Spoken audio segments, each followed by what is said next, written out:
Hey, welcome everybody. It is George Couros. We are actually in the last iMOOC episode, and I am really excited because this one we have a bunch of experts, and they are people that are actually teaching, connecting, and part of the book study.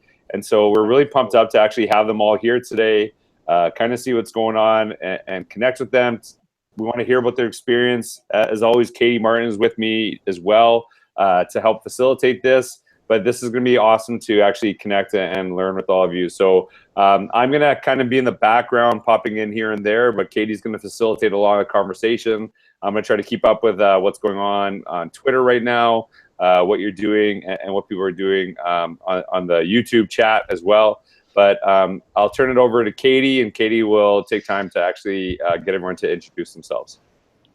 Wonderful. Well, welcome again. And we are so happy to have our participants here to share their journey and what they've learned. So we're going to start off with introductions. I'm going to let participants go and tell you who they are, where they're from, and what they do. So take it away. My name is Sheila Vick, and I'm a resource teacher and counselor at École Marianne Gabory, which is a French immersion K-8 school in Winnipeg, Manitoba. And I also teach at Marianne Gabory. I'm in first grade, same school. My name is Melissa LaSure. I teach in Indiana, and I am a special ed teacher for second, third, and fourth grade. And so the majority of my day is spent doing small group reading and math.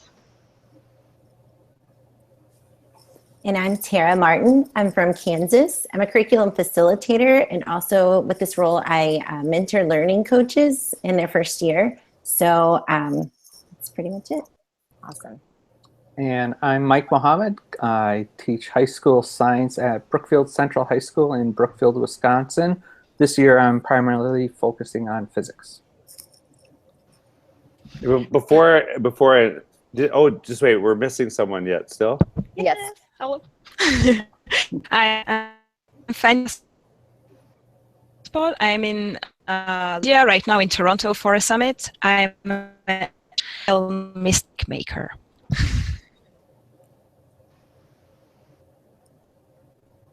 And I got to point out, Mike has the best blog title ever. Can you tell everyone what it is? Because I think it's the best thing. Every time I see your blog title, I just laugh because it's amazing. It's Mo Physics, Mo Problems. So good. All right. Well, now that you've met our participants that are joining us today, we're going to talk a little bit about their experience. So if you guys, whoever wants to jump in, talk to us a little bit about this iMOOC experience and what it's been like for you. I'll go ahead. Before I started this, I was really stuck in a rut as far as like teaching, just stuck in a routine. I know what standards I have to teach when, and was more teaching towards the test. And then this, after reading the book and just grabbing ideas from the book and from other participants, really opened the door to how exciting education could be again. It was like my first year all over again. So I really enjoyed pulling from people and pulling ideas from the book. The blog, I was so glad to be pushed into it because that reflection part has helped tremendously. Can I ask you, just go a little bit more into the blog? Like, how is that actually, because a lot of people are really reluctant to this. I was actually having a conversation yesterday with a teacher, and I do ask this question. It's actually in the book as well. And one of the questions I asked them is, what is more important to actually teach kids to be able to do in our world today, an essay or a blog post? And people a lot of times will say blog post because they think that's what I think. They don't actually give me their, but one teacher actually said, well, it's both. And I'm like, you're right. That's what I would say. Do you teach blogging? And she's like, I don't. And it was like watching this different realization, because she was adamant that no, we need both of these things. But when I actually asked her if she taught both, it was like, and I commended her courage for sharing that. But like, a lot of people don't necessarily understand the impact. So like, can you go into a little bit more detail of like actually participating through that process on how it's helped you? Well, It's like you say in your book, and I know you guys have said it before, when you are writing to an audience that you know someone's actually going to be reading it, it really makes you stop and think. And I had not been reflecting on my teaching practices for a couple years, and so this made me stop and think and really put my mind, like, see from my students' point of view. And then that just kind of helped develop changes in the classroom. That's awesome. Anyone else kind of want to share something that's like kind of like a light bulb moment, something that stuck with you through this experience, something that, you know, resonated with you? I can go next. Go ahead, Michael. Oh, thank you. I just thought it was incredible to have this community, because one of the things we're looking at is really risk-taking, and the ability to take these risks and have people there to kind of support you and feel like, oh, we're all kind of in this together. And in a high school, it can be very insular. You can kind of get stuck in your own classroom and not feel that you have as many cheerleaders as you do out here. And when we're putting out blog posts or what we're doing in the class, to know that people are seeing it and responding to us, to our posts, and kind of being cheerleaders to us, it's really pretty powerful. So I was going to say something very similar. I think the tribe, I keep calling them the iMOOC tribe. It's like the edu family of iMOOC, or whatever you want to call it. But that has been just so powerful. And not just the hashtag, but the other outlets. I joined the Boxer group, and I was like, at first I was like, this is definitely not for me. I don't really like the idea of talking into that little walkie-talkie. But we've been able to share so many different things. We've been sharing presentations, ideas for getting students involved in PD. There are a lot of people like in my role that are also in that Boxer group.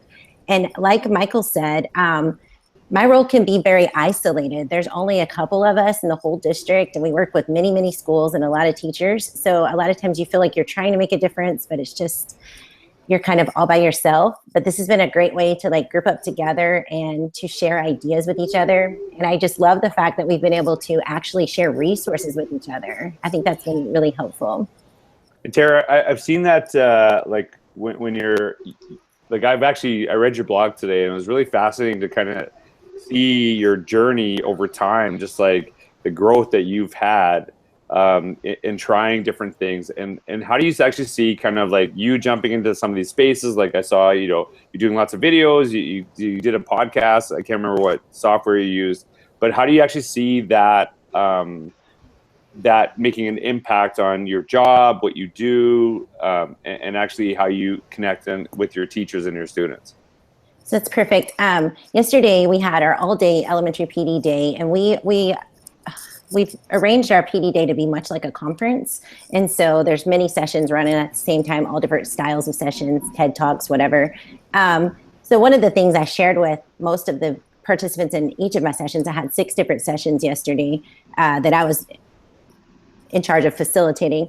And I was like, you know, from now on, I'm going to be coming around, and I want you guys to share out. So I think this podcast idea is great because I can go into classrooms and things that are going fabulous. I can have the teachers share what they're doing, have a few students interview them and ask them how it's going, whatever they're doing, the lesson or the innovative activity, and then tweet it out. So I think that would be, it was a way that a lot of teachers were like, oh, I might need to get a Twitter account because I want to see this. So I think that's one of the ways I'd like to use podcasts a little bit more. So I'm noticing everyone's talking about like the community and the reflection, the authentic audience. A lot of those have been big ideas in the community and help. And I love that you guys mentioned the community and how you connect has really helped you think about your own practice and helped you move forward. So I'm curious what some of the like messages or some of the big ideas that have really shifted your thinking beyond just working with the community, but what are the messages that you're taking to heart and kind of like Melissa said, helping you think about how you do things differently? Anyone can jump in. Sure, if that's okay. And I'm happy to see that there's another special ed teacher here as well, because when I started out in the group and reading the book, I wasn't really sure how it applied to my role as a resource teacher and counselor. And really the first things that came to mind when I thought about innovative education were things like makerspace and green room and sort of more the stuff. And I knew it was more than just that, but I wasn't really sure how it fit into my role as resource teacher and counselor. And reading some of the messages in the book, particularly the one about considering what this specific learner needs and considering the needs of individual learners, made me realize that it's a huge part of my role in student services. And, you know, I'm not spending a lot of time in these areas that are typically associated with innovative education, but all day long I'm asking myself, what does this specific learner need? And it kind of made me realize, it was a bit of a relief because it made me realize that I didn't have to take on this whole new approach, that I was kind of already there.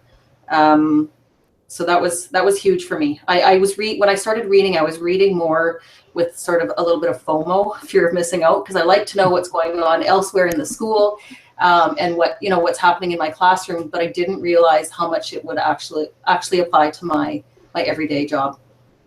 That's great. Sorry, I would agree with that, because when I started too, I thought, how in the world do I make this work? Because I only get my kids for this short amount of time throughout the day. But I like the idea too of thinking inside the box and thinking, what does this specific learner need? Which is what, as in special ed, we have specific goals that we're working on. So I was just going to piggyback on that. So. And I think that's a really crucial point, because when you're, a lot of you probably before the book and before the experience, I think that we take for granted some of the really good things that we do, but when you actually explicitly focus on them, it does change stuff.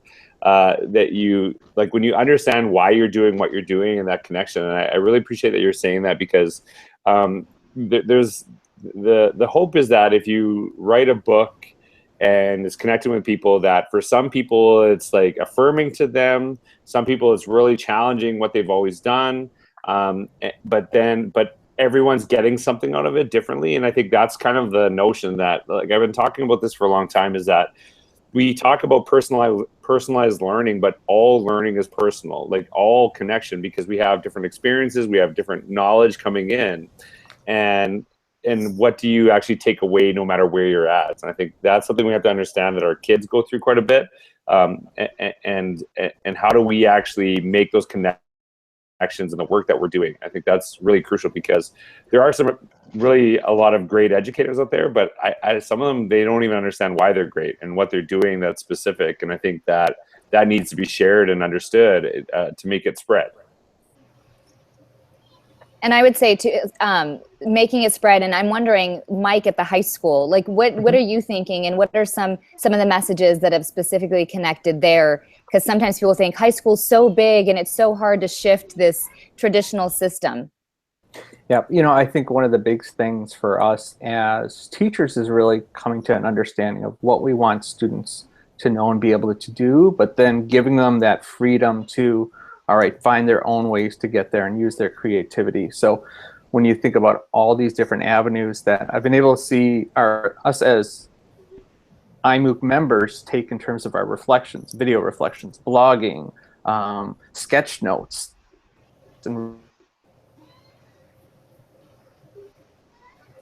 Oh, he's frozen. I know he's got some great ideas. So while we're waiting for Mike to come back, I know something else that we've talked about a lot in this MOOC is that one of the big messages has been, it's not about the technology necessarily. And innovation, a lot of times people equate innovation with technology, but we haven't even talked about that much, except how we've used it to connect. So I'm wondering if anyone has any thoughts about that message and how their thinking has changed about innovation and how they use technology or not. I used to think we had to have the tech to get there, but I recently took my classroom and turned it into more like a makerspace. I literally just have cardboard and paper and ribbon and glue, and the kids are creating things with the concepts that we're learning. I don't have any tech involved other than the kids are doing video reflections at the end of the lesson, and we're going to start posting on there. I created a blog for them to start posting on. That is all the tech I really have and available to me at this time, but it's working. Well, actually, I was working with some English teachers, and I just love that I love that you said the video reflection, because I don't know if you got the idea from this, but a lot of what we're trying to do is, get you to experience some things that you might actually start doing with kids, right? And we did some video reflections the other day, and the interesting thing was the English teachers actually designed this unit when I was working with them, where they would actually have these students vine scenes from Romeo and Juliet. So they had to do like 6-second scenes of Romeo and Juliet. What was really fascinating about this is I actually, they talked about it and they designed a Google form so the kids could actually pick their best video. And then they're going to actually have a student take all their vines and then do a compilation video.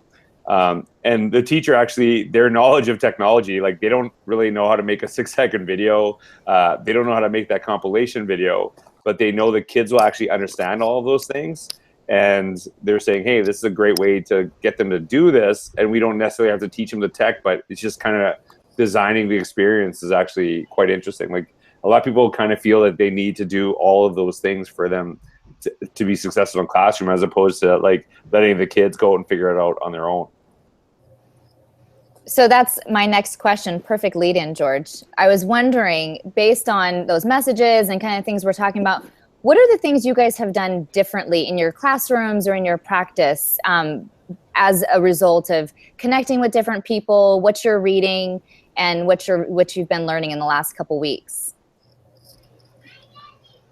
So I can go. Some of the things we've done differently is just, or that I've done differently per se, is just taking risk. I think I always kind of thought I was a risk taker anyway, but after reading Innovator's Mindset the first time, I thought I took some risk and I'm like, oh, this is good. And then the second time, every time something comes up, so if George is trying YouTube, then I'm like, oh man, maybe I should try YouTube. Even though I don't really like videos that much, I'm like, so I started flipping some of the PD. So I work with 14 different elementary schools, and I also get to work with the middle schools. We have 4 middle schools in our district. And so one of the new platforms we're using for reading involves these data reports, and they don't really understand them, and I can't possibly get to all those schools. So I've started flipping the PD, but then I'll just add a little tip at the back, like a challenge in the back of the YouTube video, just to see if they'll take it on. So video reflection was one of them, or different things like that. And so there's just been some different practices such as that. And then I really would like to use podcasts a little bit more, just to see, kind of knock down the walls of the schools and knock down the walls of the classrooms and find, so they can all hear what's going on in different classrooms. 2, we all created a hashtag now.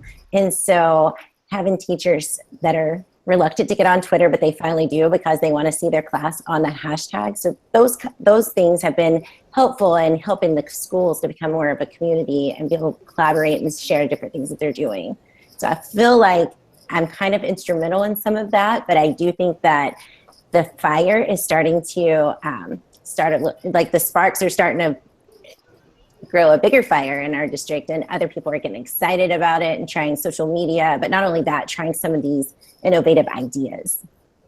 And Tara, I just listening to you, there's something like I think that we talk about, but we don't seem to acknowledge. And I know that just kind of talking to you guys all before, you're all very humble. You don't want to take credit for some of the work that you're doing, but how crucial is like a person in creating some of these things? I think that's like, we talk, oh, it's a culture, oh, you did all this other stuff, but like there's always seems to be somebody that is like kind of in the middle of this, right? Like maybe initiating some of these things. Do you see that as crucial, or you think that like I'm way out to left field? Like, and it's hard because I know that I'll ask you this question and you'll give credit to other people, but don't talk about you. Talk about maybe other circumstances you see, or you're asking for a friend, like that kind of thing. Pretend it's someone else. So I do. I think there are people that are placed in our life. It's funny because my husband kind of asked me a similar question last night. We were talking about leadership. Both of us are in different leadership roles in our professional lives. And so he's like, it was a very similar question. I do think there are certain people that initiate some of that enthusiasm and that excitement, and to help you to take risks, but then you see them modeling what they're saying, and so you try it. I do think there has to be someone like that for us as humans to kind of look at and say, oh, I can try that. I mean, they just tried it. And Michael and I were both talking about that earlier with the community. We see other people trying that. I'm like, man, I want to try that. If they can do that, I want to try it. And then as you take more risk, I feel like, and I don't know, I get a little nervous about risk, but then when I take one and I need it, I'm like, oh yeah, game on. Like, now what? Let's try this. So I think there are people out there that have to, like, you have to have someone that starts the spark, and then as it starts to grow, then you can't hardly tell who started it, because the wildfire is just crazy. So that's what I'm hoping to see in Lawrence Public Schools really soon. And if I can jump in here, I just think that this is exactly what the iMOOC community has done for me. Like, I joined basically telling myself that I was going to do what I could, but I'm a mom of 4, I work full time. I thought, I'm just going to take this with a grain of salt. But then seeing all the participants taking risks really pushed me to do so much more. That's, I started the blog, which I never thought I was going to do. So really, there is definitely, like, I consider myself a leader, but I felt like I needed that extra push, which the iMOOC community gave me, to push myself forward in that. Can I ask you two specifically the idea of like how you two like actually in the same district and you're both here today, has there been any difference in like maybe your relationship, your connections, maybe some of the work that you're doing, even though we're doing the majority of the stuff online, how is this done anything with your like face-to-face connection? Absolutely. Like we obviously had a lot closer to each other. Yes. We by got way of technology there. We had a really busy start to the year, and it felt like the whole month of September we hardly saw each other in the school. But because we were participating in iMOOC together, I don't know, we grew closer and bounced ideas off one another and encouraged each other. I was going to say the encouragement piece too, because I'm fairly new to blogging as well. I had started my blog this summer after reading Carol Dweck's book, Mindset. Blogging was something that I had always thought of doing, but I was obviously in a fixed mindset and not moving on that. And after reading the book, I started on the blog, and then the iMOOC started, and Nick was in my office saying, oh, I won't have time to participate like I want to, and I'm just going to kind of lurk. And this is our second year working together, and I know her well enough to know that it was only a matter of days before she had her blog up and running, and sure enough, that happened. But it's been the network that we've created in the iMOOC has been awesome, and I love connecting with people on Twitter. But it's also been really valuable having someone to have these conversations with face to face, and to sort of encourage each other and push each other. The sort of competitive collaboration piece has been awesome, and hopefully we can sort of get the snowball going in our school. So it helps to have someone in the school reading along and participating along. Yeah, and I'm actually going to see both of you very soon, and you guys are taking me out for dinner, so I'm excited. We are. Fanny has actually been in and out of she's on hotel Wi-Fi. I've dealt with this a million times, so we're going to turn it over to her. I think I just lost her now. Is she gone again? Fanny, can you hear me? I think she's totally gone already. Mike, we're gonna go over to you for a second. I actually let the video sit on you for a little while, and while other people were talking, it was just sitting on you because I was testing your mic. So yes. They could totally hear you the whole time. Anything that's really like actually made challenged you? Like what have you done differently? And we've actually connected face to face, right? Yeah. What have you done differently since this process? Well, I really think it's every day trying to get feedback from students about what I'm doing and what I can do for them tomorrow. When we really talk about putting yourself in the student's mindset, what's going to help you and what can I do for you? Really that idea of empathy and taking those risks has been really something that I've put at the forefront of my teaching, trying to find new ways to get feedback and connect with students who may not be more vocal, and using that technology as a tool has been really a great way, whatever it is. So that's interesting. Both of those, we talked about kind of relationships and connections to people. And a lot of people think, oh, innovation, and you're always doing something new and trying new stuff out. But at the core of a lot of what we've talked about through this whole MOOC has been relationships with other educators to, get new ideas and help support, but also students and also people in your community. Anyone else want to share some ideas or connections that building on strengths and making the connections with other people that have really impacted you in this practice? I can jump in there. Please. I guess first I want to talk a little bit about how happy I was to get to, I think it's chapter 4, the relationship piece. People who have been reading my blog or who know me know that relationships are, I believe in relationships as a foundation to everything. Where I've taken a lot of PD on attachment theory, and just through those workshops, really come to believe that we get so much further when we take the time to build those relationships. So it was kind of a happy. I loved reading chapter 4. It's my favorite chapter of the book, and I think of all books ever. Ever, yes, that's right.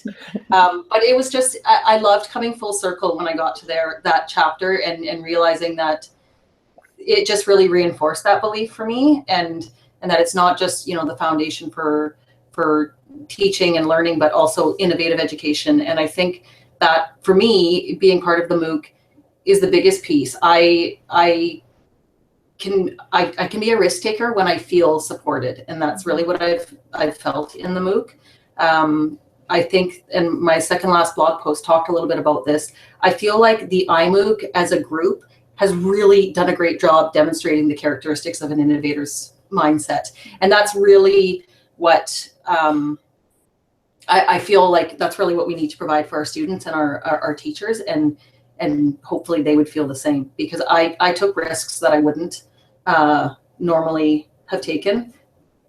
For example, participating in this. Well, and I love that both of you, and you guys both said that you started your blogs and you've been really regular blogging and sharing some amazing ideas. And it's been really fun to be able to see the ideas. I feel like I'm in your classroom sometime or in your practice, figuring out what you're doing and what you're learning. And Anik, you mentioned connecting with a teacher and actually on Twitter and doing a project. Do you want to talk a little bit about that with your first graders? Sure. So I found somebody on Twitter in Montreal, another first grade teacher, but his school is French as opposed to French immersion where I'm at. And we decided to do the French version of Global Read Aloud, which is Écoutez Lire Le Monde. So we've done our little intro Skype last week, which was totally awesome. The kids loved it. And then the next time we Skype, him and I will be reading the book together to our classes. And then after that, we'll be preparing a little song or what's consonant in French, in English? I don't know. Story, like a little story. And then we'll present it to each other's classes after that. So I'm super excited. It's never too young to, you can never, what am I trying to say? The kids are never too young to use a certain tool is what I'm trying to say. I was hoping you were going to talk about that. I was waiting for you to jump in earlier, but I didn't want to put you on the spot. But Anik is a great example of what can be done even with the younger kids. She does great stuff with her students. She's on, well, you could talk about it more than I could, but the stuff she's doing with Seesaw and just really, they're so involved, and it's really, it really just goes to show that they're never too young. And, we don't have to know. I think a lot of teachers get stuck on the idea that what they're doing with their students, they have to know how to do themselves. And the kids can teach us so much. And just, I think that we need to realize that we don't need to know how to use everything, and that sometimes they'll show us. Well, often they will. That is such a great point. So often it's like, I have to know everything before I can teach you. And I've seen a lot of people just really embracing this, I don't know, asking for feedback, trying new things. And it's amazing what you can accomplish when you don't have to know everything and you turn it over to the learners. I think too, just to add on that, Katie, is letting them see it not go well sometimes is a great learning experience too. So to sort of fail with them sometimes or in front of them and go, oh, okay, that didn't work. So what can we do now, kind of thing, so that they see the process. Absolutely. So I'm wondering, in all of this, kind of your biggest takeaways. So maybe we can start with Melissa, and you can share just through this whole process, what are the things that have really stood out for you that you will take away after this iMOOC in these 6 weeks? Okay, great. So I've gotten into teaching through play. It kind of stood out to me as far as this is where my kids are at, and pulling in things that they enjoy doing. Especially for my special ed kids, school isn't fun, it's hard. And so switching it up and making it something where they're excited to come to school, which I'm super excited with what I've started. I have kids coming to me saying, I love math time now, so I love seeing that positive feedback from kids, especially when I think it's different for special ed. When you finally see that light bulb go off, you're like, this is like so awesome, because you know how hard it was for them to get there. And so that's one of the biggest takeaways, but I'm actually trying to also take what I've learned and share it out with people in my corporation and try to get the ball rolling so that other people kind of switch into this innovator's mindset. Because I would love to see it not just happen with my kids when they're with me, but also in their gen ed classes as well. And I so appreciate that, Melissa, because like the way you're telling it is like this is not like, hey, I'm going to do this during the 6-week period, and then I'm never doing this ever again after the MOOC, right? And I think that's kind of actually like I just kind of triggered something when I'm listening to all of you. This idea of like we try to create this experience not to be like a finite endpoint, but what are you actually going to do after? What will you maintain? What will you try differently after this? Because that's how I'm going to measure the success of this. Is how will this community actually thrive after the formal part is over? And Mike, we haven't heard much from you, so I'll turn it. Do you have any ideas? Like, what do you plan to do after? Like, not like how does it change your thinking, but what will you actually do differently? Well, I think one of the big things that I'm looking to do is, again, kind of open those doors to freedom. And I think if we're looking at the difference between that continuum of compliant, engaged, and empowered, really giving students that space to actually force them to participate, to not just do what I'm asking them to do, but push it a little bit further and give them that space. So like when I talked about before about defining an end product in a unit, finding ways where they're not just copying what I'm asking them to do, but sparking some ideas that connect to their personal interests. So they're more taking more ownership over what they're doing and seeing those connections. So one of the things, I don't know if we have another minute, but no, go for it. I think I'll take away, or that's been a huge takeaway for me, is George got in on one of our Boxer conversations one morning, and we were talking about professional development, and he was talking about getting parents involved or the community involved, and we were really kind of focusing on getting students involved. So that's kind of where I took it with the students involved for this last PD session.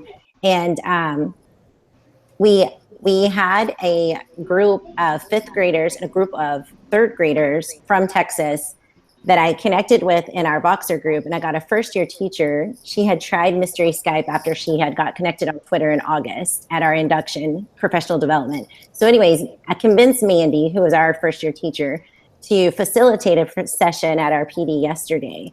But all she had to do was Mystery Skype with this 5th grade class, this 3rd grade class in Texas, and our teachers were going to experience Mystery Skype. And it was like a dream come true. If you look at my Twitter or you look at my blog, you can see a little video of it. But the teachers had as much fun as the kids. And the best thing was the kids, like, they guessed our state first. So they're like, man, we just slammed a bunch of teachers. They're like putting all these quotes on Twitter. It was just precious. But the truth of the matter is those students feel like leaders. They already knew how to do Skype, so they were teaching us how to do it. And the teachers had as much fun. So I would like to see more student involvement and eventually more community involvement in our professional development time.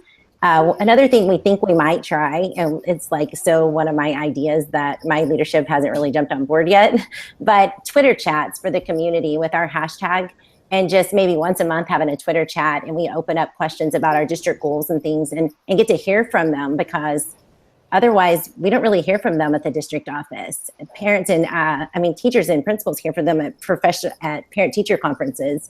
But as far as the district office, we don't really get to hear from the community that much. So I think it'd be a cool way to get a feel for what they're thinking. So those are a couple of things I really would like to see happening, or that's where I'm headed. So we're going to start to wrap up. And what I'm going to ask each one of you to do, I'm going to ask you to talk about, like, if you were to share like one thing that resonated with you the most through the book or the community, what would that be? So what's one thing that really resonated with you, but one idea for other people to share? Because we want to inspire some other ideas. What's one idea that people should try in their classroom? So I'm going to actually start with Sheila, if you want to take off, and you two. So one thing that resonated, one thing you want people to try moving forward. Like a tool or an idea that resonated? An idea, like an idea that resonated from the book. Okay. Or from the community. I guess, and I can't remember if this came out of the book or if it was talked in one of the live sessions, but one of the aha moments that I had, or one of the things that I really want to remind myself of all of the time, is that part where we talked about how do we know when we've arrived. And I can't remember if it was right in the book or if you had said it, but yeah. The fact that we never arrive, that it's an ongoing thing, and I want to remind myself of that, so that I that I can stay on top of things and know what's going on and continue to learn. And it made me think of, and I blogged about this as well, but teaching my dad how to double click using a mouse years ago, and just he was so convinced that he was double clicking, but it was a click, pause, click. And I don't know, I have no idea if that was sort of an eye opener for him, or if it just in retirement, he's had more time to learn, but he's really done a great job since then at staying on top of, and this piece is just technology, and I know it's more than that, but to never fall behind.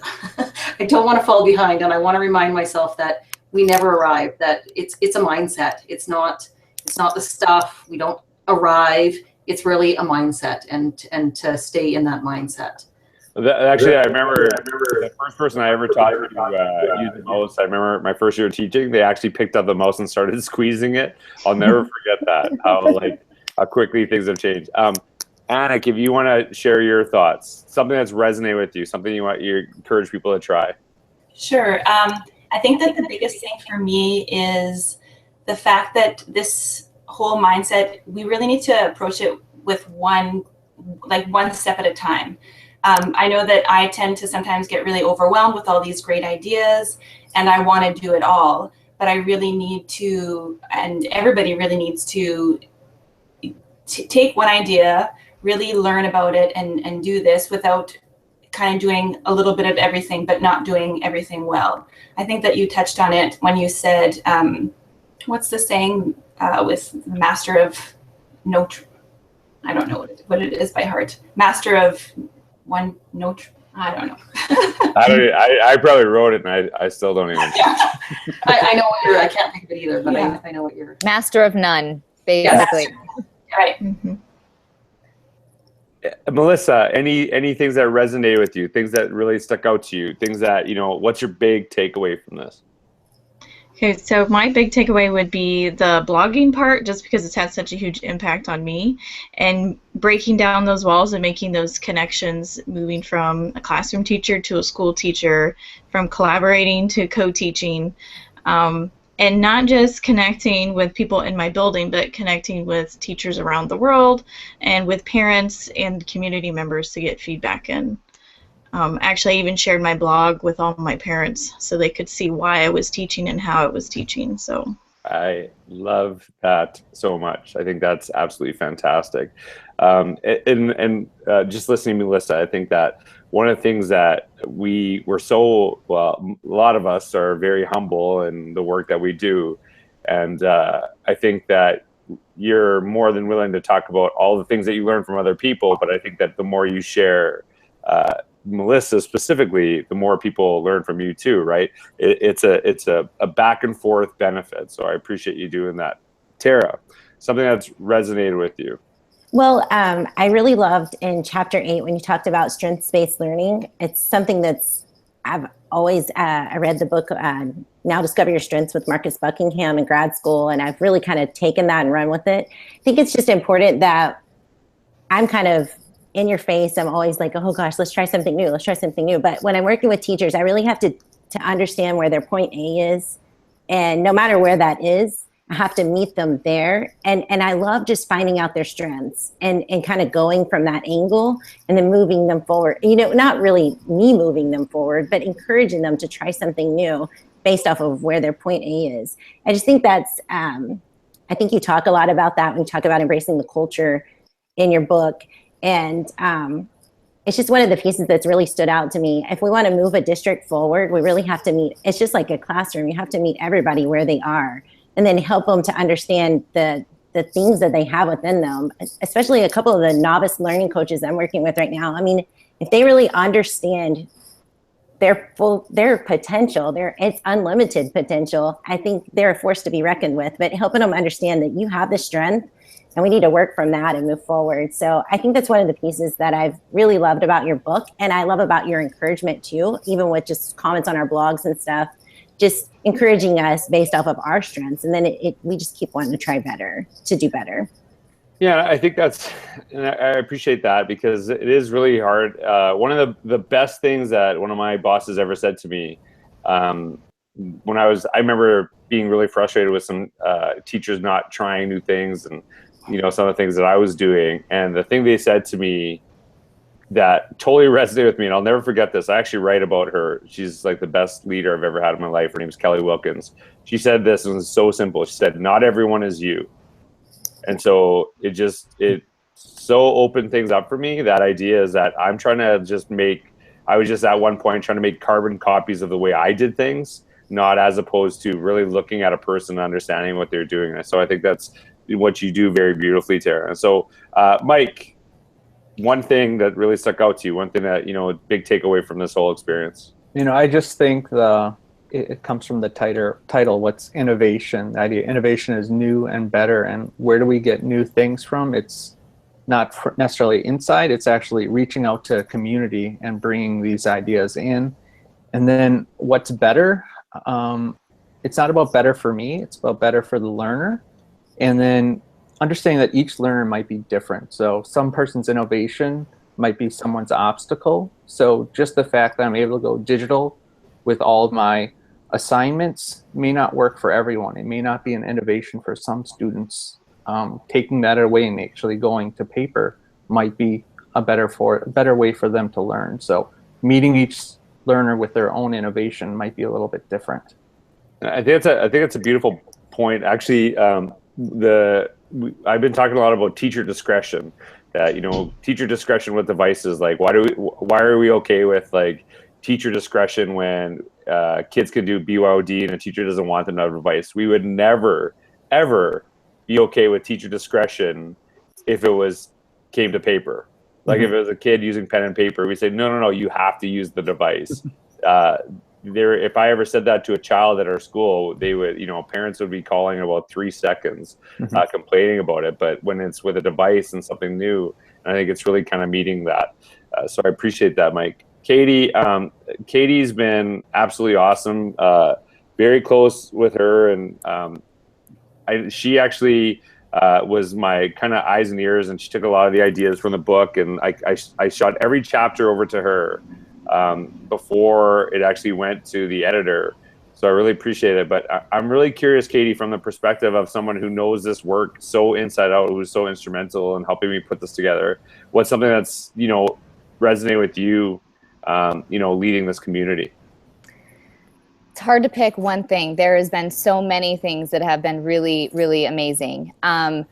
Just seeing people feel supported and feel connected to one another has really been so fun to watch. Seeing people think about what they're doing and knowing they're not alone, and hearing the participants talk about being willing to take risks and feeling good about what they're doing has been awesome. And I know when you were writing the book, wondering, is this going to resonate with people? And I knew, I mean, I was so excited for the book to come out because I knew that so many educators needed this access to this information, needed to be pushed, and needed to be supported in their role, and needed to feel good about it. And so it's really amazing to me to see that that's exactly what's happened. And this community has just amplified that so much. The other thing is your recent blog, actually, and you've talked about this a few times, but innovation, not just for innovation, but if it's really good, it's going to become best practice. And what I heard a lot tonight about, or in this, in the participants, is they're doing great work, and they're the catalyst for great work across their district, in the schools and across the community. But it's becoming best practice, and you're sharing those blogs and you're sharing your ideas, not just to do it once, but because it's going to become a habit. When Mike's talking about, I'm asking for feedback all the time, I'm working with teachers and getting them to share their thinking, and more blogs and reflection that really stimulates those ideas, and it stimulates other people to think about doing things differently. So I know you asked for one, but there's so many. It's been amazing, and I really am just so thrilled to be part of this, and I look forward to this continuing and not being the end. Yeah, don't worry. I'm going to cut out your answer. Just leave it to one on the podcast. So I'll just kind of mimic some of that. Just kidding. Katie's absolutely awesome. And just listening to her, it was kind of funny just listening to her, because she is right. I was terrified to put this book out. And like, you are the harshest critic of your own work. And this is something that really resonates. And so I felt, hey, I'm going to make everyone else go through what I went through. And that's kind of one of the reasons we started this, because a lot of you have actually, you know, been terrified, you know, to do this hangout, to blog, to even share your thoughts, do a video reflection. And we often are so much harder on ourselves, because that beautiful Derek Sivers video, the obvious to you, amazing to others, is something that's really crucial. And so just kind of one thing I'd like to say is that Katie and I were like texting, talking about this, and within basically 3 days, I said, if we just base the success on this on the first 3 days, I'd be happy. And so just kind of seeing, you know, and I know a lot of people get caught up in stuff. They don't necessarily finish all the other things off. But, you know, hopefully you've all learned stuff from this process, been able to connect with the book. And I appreciate you taking time on a Saturday night, because obviously you have nothing better to do than talk about education on a Saturday evening.